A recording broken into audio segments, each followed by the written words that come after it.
Audio Jungle.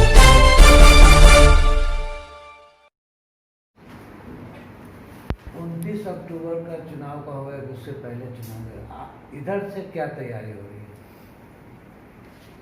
देखिए, सबसे बड़ी बात यह है कि चुनाव आयोग स्वतंत्र है चुनाव कराने के लिए, लेकिन भारत सरकार को और बिहार सरकार को इस बात को भी देखना चाहिए कि जिस तरह से कोविड-19 का प्रकोप पूरे देश में तेज़ी से बढ़ रहा है और बिहार में तो कोविड-19 के अलावा बाढ़ का भी प्रकोप है, और ऐसी भयावह स्थिति में मानवता की रक्षा के लिए, मानवता और मानवीय संवेदना का अगर ख्याल सरकार नहीं करती है तो कहीं ना कहीं ये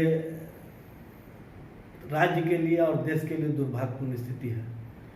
चुनाव आयोग को भारत सरकार और बिहार सरकार को रिक्वेस्ट करना चाहिए कि ऐसे विपदा की स्थिति में चुनाव का समय को और आगे बढ़ाया जाए।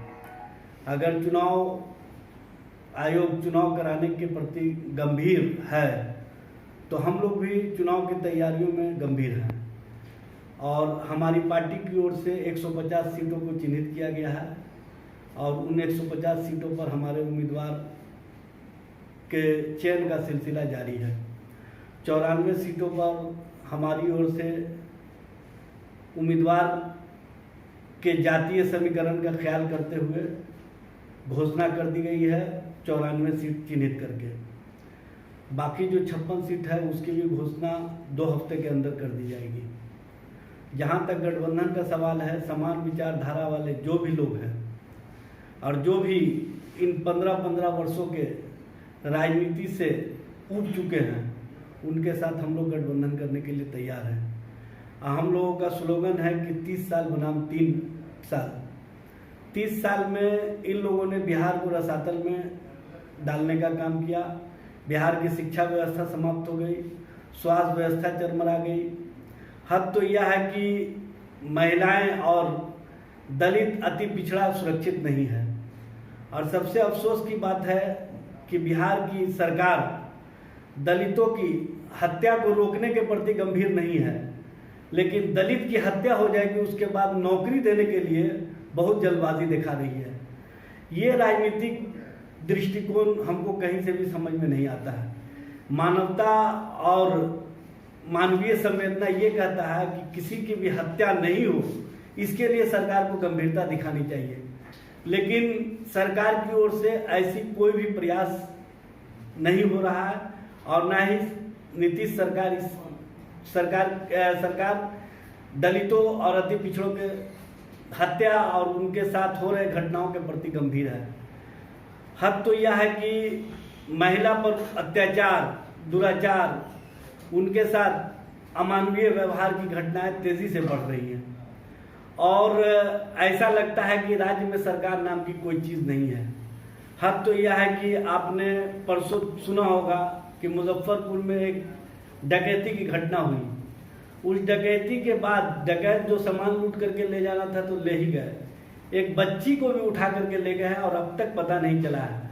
हमारे पार्टी के राष्ट्रीय अध्यक्ष पप्पू यादव जी को जैसे ही सूचना मिली, वो स्वयं घटनास्थल पर कल पहुंचे और उन्होंने तत्काल सरकार से और स्थानीय प्रशासन से अपील की है कि अविलंब जो डकैती में लिप्त है और जो अपराधी बच्ची को लेकर के गए हैं उनको गिरफ्तार किया जाए और उनको चिन्हित करके स्पीडी ट्रायल करके सख्त से सख्त सजा दी जाए।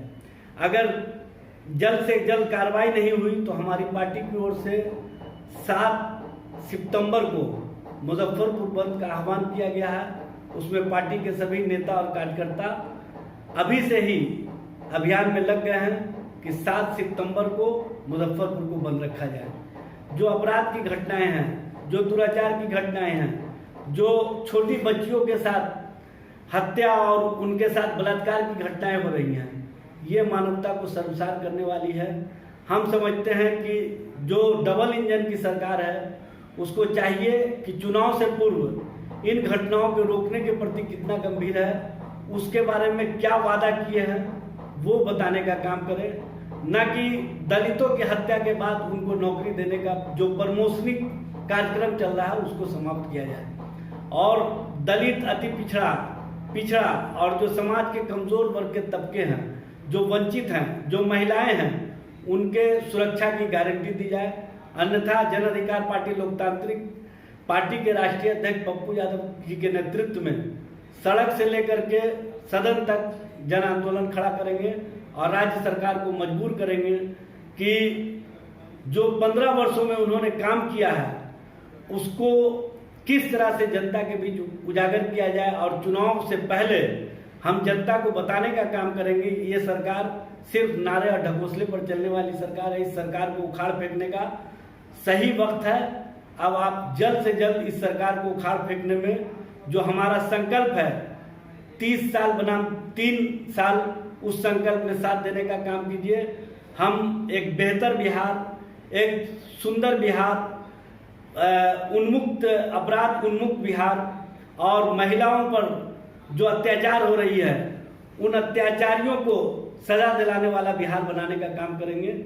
ये हम लोगों का संकल्प है और इसी संकल्प के साथ हम लोग आगे बढ़ रहे हैं। एजाज अहमद, राष्ट्रीय प्रधान महासचिव, जन अधिकार पार्टी लोकतांत्रिक।